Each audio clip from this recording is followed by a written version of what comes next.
ज्ञानी जन कहते हैं कि आत्मविद्या इतनी कठिन होती है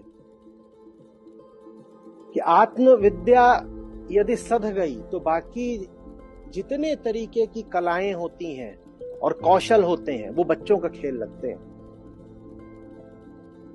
क्यों? क्योंकि आत्मविद्या माने खुद को साधना। जिसने खुद को साध लिया वो पूरे जगत को ऐसे साध लेता है। ये है वेदांत का व्यवहारिक उपयोग। लोग कहते हैं ना ये सब बातें हैं, इनसे क्या मिलेगा? इनसे ये मिलेगा कि जो बाकी सब बातें हैं वो आसान हो जाएंगी। कहते अच्छा हमें साइकिल चलाना सिखा देते वो बेहतर रहता। ये उपनिषद पढ़ना सिखा रहे हैं। साइकिल गिर क्यों पड़ती है तुम्हारी? साइकिल गिर क्यों पड़ती है? साइकिल ऐसे थरथर होती है या मन थरथर होता है? पहले जो उपनिषद पढ़ लेगा उसका मन थरथर नहीं होगा, उसकी साइकिल नहीं गिरेगी। पर ये बात नहीं समझ में आती। हमें लगता है कोई हमें साइकिल चलाना सिखा दे वो बड़ी बात है। किसी ने उपनिषद समझा दिए वो तो ऐसे ही है, कुछ बस किताबी कुछ बोल दिया। किताबी नहीं बोल दिया। बाकी सब कलाएं, कौशल और चीजें आपके लिए है ना, आपके पास आती है ना। आप ही ठीक नहीं हो तो बाकी सब कलाएं, कौशल कैसे सधेंगे? या सधेंगे?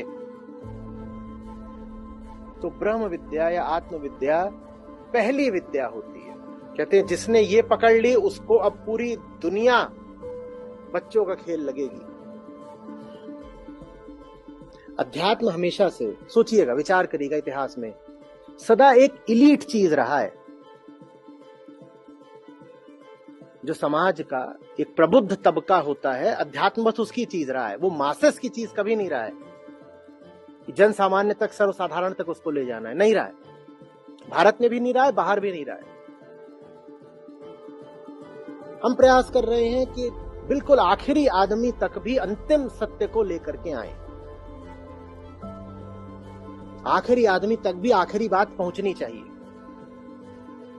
ये सब तक लेकर के जाना है। हमारे पास डिजिटल रीच है, वहां तक ये बात जो कभी भी मुट्ठी भर लोगों से आगे बढ़ी ही नहीं, मैं उस बात को करोड़ों लोगों तक पहुंचाऊंगा।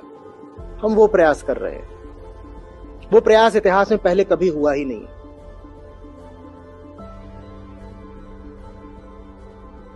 अच्छा प्रयास करने लायक है ना? करते हैं। आने दे, जो होगा देखा जाएगा।